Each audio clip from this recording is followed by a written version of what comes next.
The breakup between Leo and Ethan had been a spectacular, ugly thing. So when Leo came home from college for winter break, the sight of his mother standing next to Ethan's father, both of them beaming like a new couple, felt like a scene from a particularly cruel sitcom. His ex-boyfriend was about to become his stepbrother.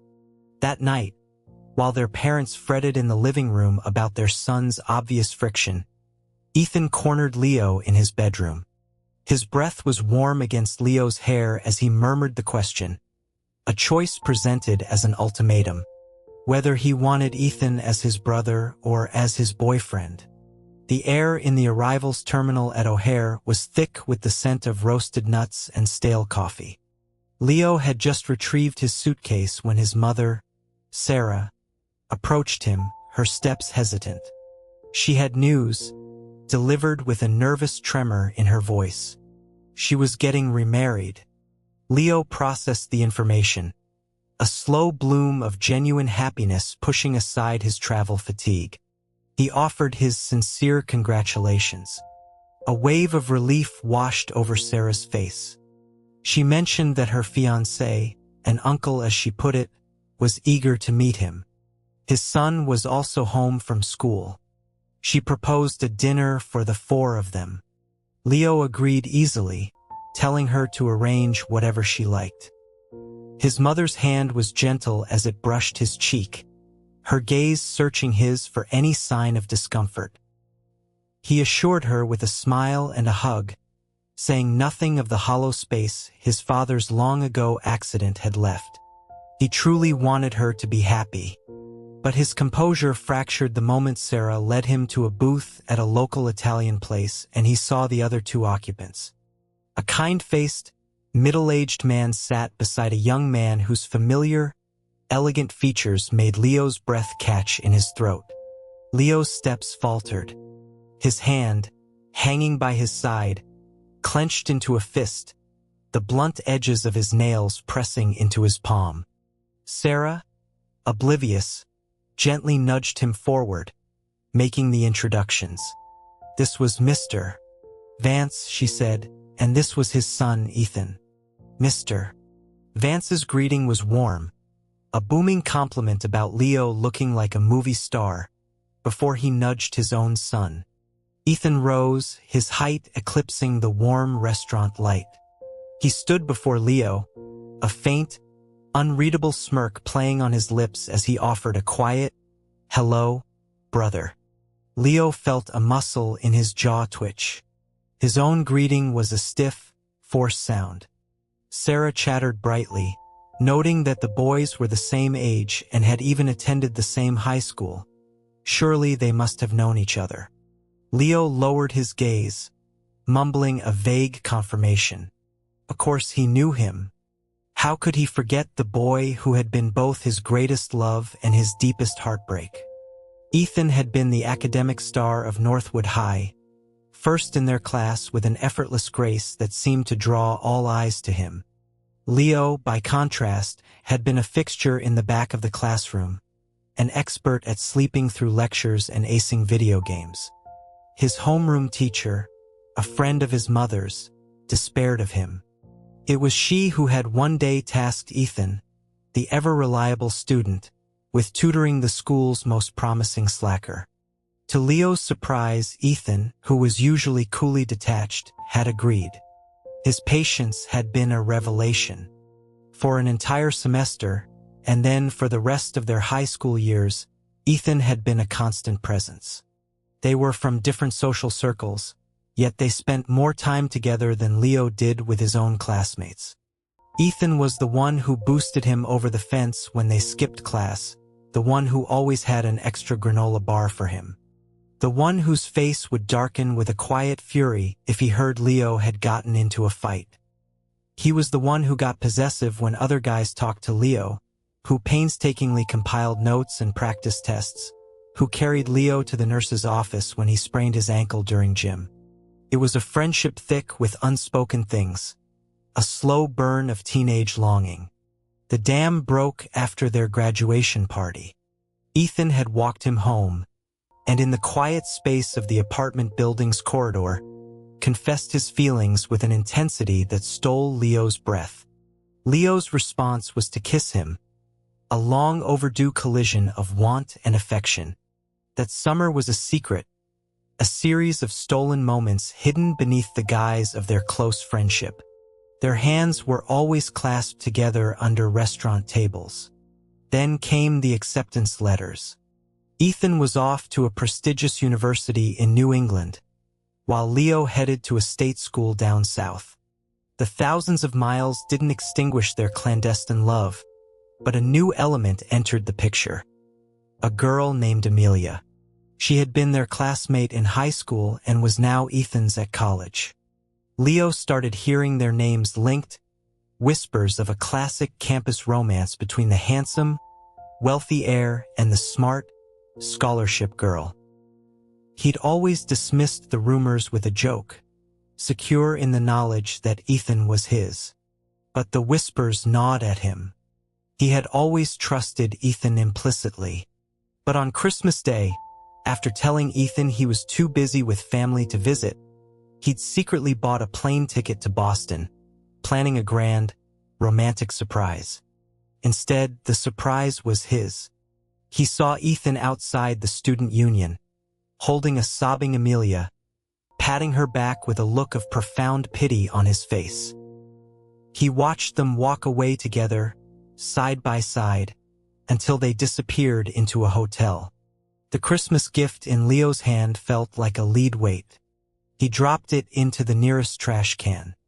The taxi driver on the way back to the airport offered clumsy words of comfort, having likely never seen a boy cry with such silent, devastating misery. Leo sent a single, brutal text before blocking Ethan's number on every platform. 2 months later, the memory of Ethan's wounded expression when Leo had coldly told him he was simply tired of him, that he found it disgusting, was a blur. But their story had ended there. He had cut Ethan out of his life completely. He thought he would never see him again. Now, thanks to a twist of fate he couldn't have invented, they were to be brothers. From that perspective, he mused grimly. The breakup had been a blessing in disguise. It saved their parents the embarrassment. He took a long sip of water, his eyes flicking involuntarily to the boy across the table. He found himself caught in a dark, unwavering gaze. Ethan had been watching him. Leo's heart hammered against his ribs as he quickly looked away. Back home, Sarah noticed his subdued mood. She asked if he was unhappy about Mr.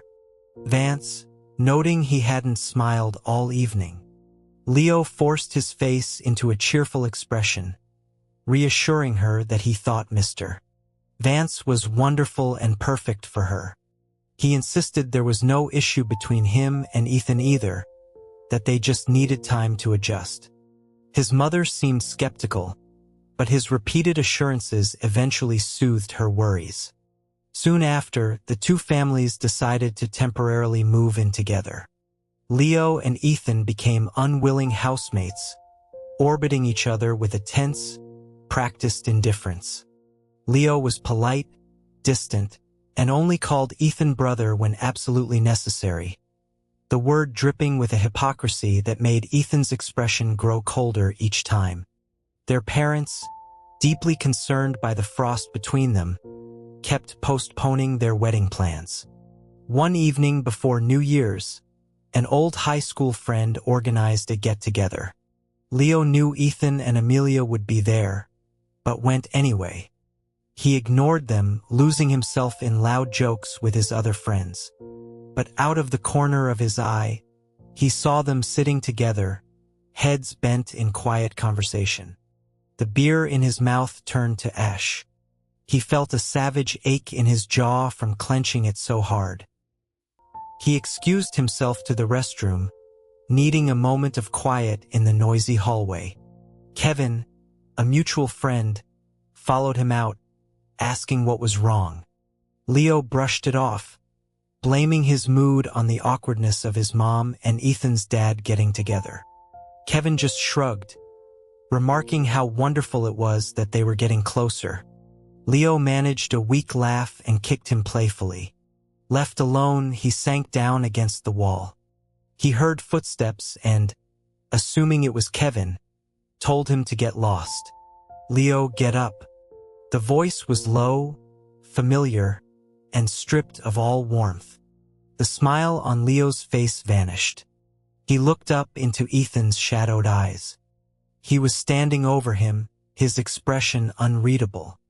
It was a look Leo knew all too well, the one Ethan used to give him right before Leo would lose all self-control and kiss him. The memory sent a jolt of unwanted electricity through him. Ethan's next words were quiet, but they landed like a physical blow. He asked if Leo wanted to kiss him there, in the hallway, or back at home. He gave him a choice.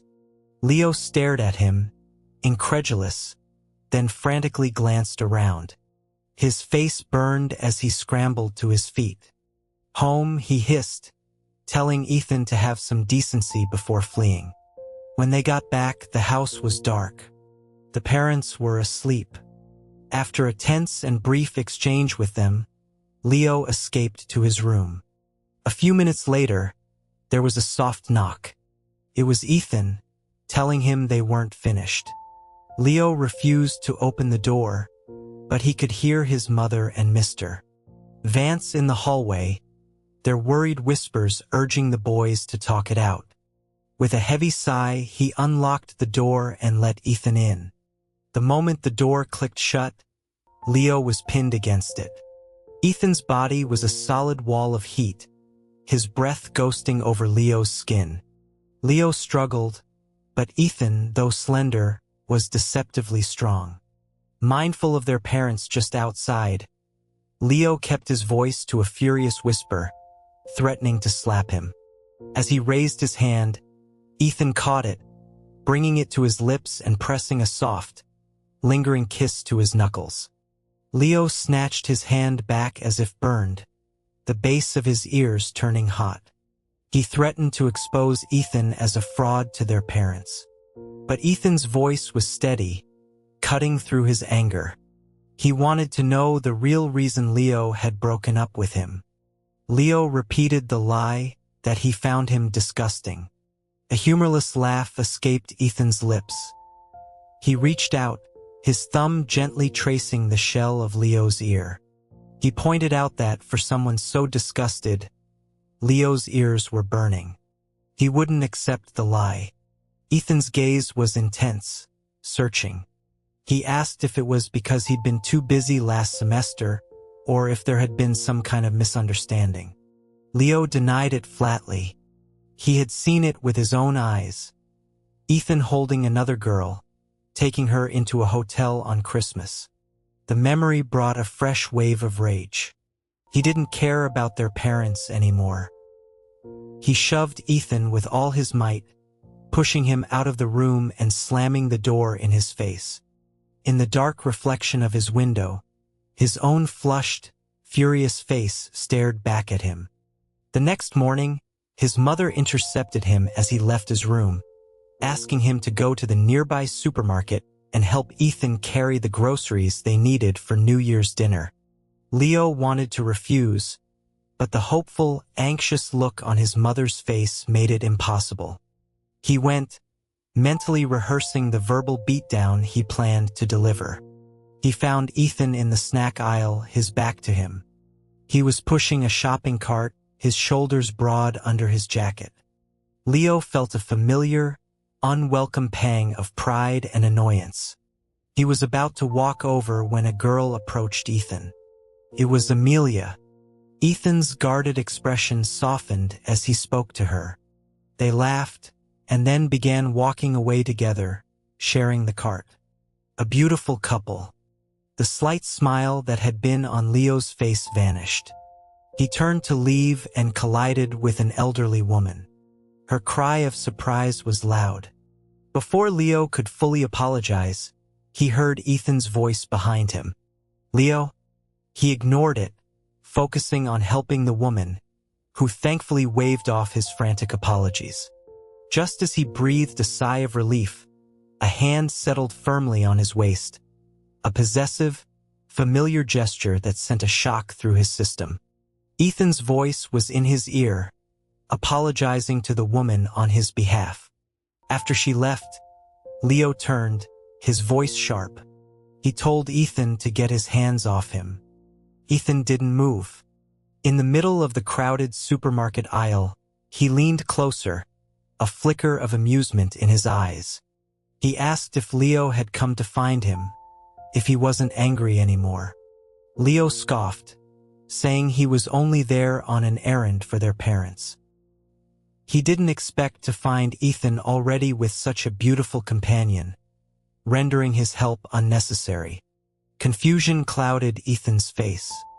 He followed Leo's pointed gaze toward Amelia, who was now approaching them. Ethan explained that he had just run into her by chance.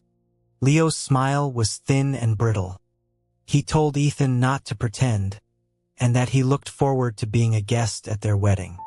Understanding finally dawned on Ethan's face, a complex mixture of anger, frustration, and a strange sort of relief. He sighed. He corrected Leo softly, saying he wouldn't be sitting at the head table.